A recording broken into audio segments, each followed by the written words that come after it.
कुबेर जी की कहानी न केवल धन और समृद्धि का प्रतीक है, बल्कि यह विनम्रता और भक्ति का भी एक अद्भुत उदाहरण है। उनका जन्म ऋषि विश्रवा और इलविला से हुआ था, जो उन्हें रावण का बड़ा भाई बनाता है। कुबेर का रूप और स्वभाव उनके दिव्य व्यक्तित्व को दर्शाते हैं, जहां पीला रंग, मोटा पेट और गहनों से सजे रहने की बात उनके रुतबे को प्रमाणित करती है। कुबेर की जबरदस्त तपस्या उनकी धार्मिकता का प्रमाण है। उन्होंने भगवान शिव की कठोर तपस्या की, जिसके फलस्वरूप उन्हें अद्वितीय वरदान प्राप्त हुआ। इस वरदान से वे धन और खजानों के स्वामी बन गए और समस्त यक्ष और गंधर्व उनके अधीन हो गए। इसके अलावा उन्हें अलौकिक पुष्पक विमान भी मिला, जो उनके वैभव का प्रतीक था। कुबेर ने अपने वरदान का उपयोग करते हुए अलकापुरी नामक दिव्य नगर का निर्माण किया, जो स्वर्ग से भी अधिक सुंदर माना जाता है। यह उनका निवास स्थान बना, लेकिन रावण से संघर्ष ने उनकी कहानी में संघर्ष का एक नया आयाम जोड़ा। रावण, जो कुबेर का छोटा भाई था, ने उनके धन और वैभव को हरण कर लिया। यह सीधा संघर्ष कुबेर को अलकापुरी में स्थायी निवास की ओर ले गया, जहां वे भगवान शिव के भक्त बनकर धन के देवता बने। कुबेर और लक्ष्मी के बीच का संबंध भी अत्यंत महत्वपूर्ण है। जबकि लक्ष्मी धन की देवी मानी जाती हैं, कुबेर को धन का संरक्षक और वितरक माना जाता है। इसलिए दीपावली और धनतेरस के दिन उनकी पूजा करने की परंपरा आज भी जीवित है, जो समृद्धि की नई दिशा प्रदान करती है। एक विशेष कथा में कुबेर की भक्ति का एक अनूठा उदाहरण दिखाई देता है। जब बालक गणेश ने उनके भोग को खा लिया, तो कुबेर हतप्रभ रह गए। इस घटना से शिवजी ने उन्हें समझाया कि सच्ची श्रद्धा और विनम्रता ही सच्ची पूजा का आधार है। इस अनुभव ने कुबेर को और भी विनम्र बना दिया। कुबेर जी केवल धन के देवता नहीं, बल्कि भक्ति और आस्था का प्रतीक भी हैं। उनकी पूजा से मानव मन को समृद्धि, वैभव और संतोष की प्राप्ति होती है। इस प्रकार उनकी कहानी हमें सिखाती है कि सच्ची भक्ति और विनम्रता ही जीवन में वास्तविक धन लाती है। क्या आप उनका ध्यान और अधिक जानना चाहेंगे? ठीक है, अब मैं आपको कुबेर जी की और भी गहरी और रोचक कथाएं सुनाता हूं, जो बहुत कम लोग जानते हैं। 8 कुबेर और शिवलिंग की कथा। एक बार कुबेर जी ने महादेव के दर्शन की अभिलाषा की।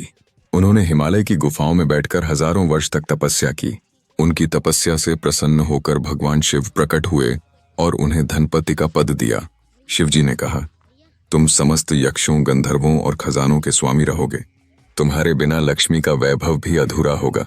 इसी कारण कुबेर को धनाधिपति कहा गया। कुबेर और रावण का वैर। कुबेर और रावण सगे भाई थे, पर स्वभाव बिल्कुल अलग। कुबेर शिव भक्त और धर्मात्मा थे, रावण अभिमानी और अधर्मी। एक बार रावण ने तप करके वरदान पाया और कुबेर पर आक्रमण किया। उसने उनका पुष्पक विमान छीन लिया और लंका पर अधिकार कर लिया।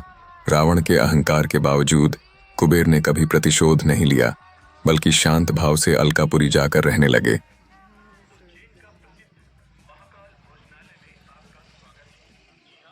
कुबेर और गणेश जी की कथा। कुबेर जी धन के अहंकार में एक बार कैलाश पर्वत पर भगवान शिव पार्वती से मिलने गए। उन्होंने अपने धन और ऐश्वर्य का प्रदर्शन करते हुए कहा, भगवान, मैं आपके लिए एक भव्य भोज का आयोजन करना चाहता हूँ। ऐसा भोजन किसी ने न देखा होगा। शिव पार्वती मुस्कुराए और बोले, ठीक है, अपने भोज में हमारे पुत्र गणेश को आमंत्रित करो।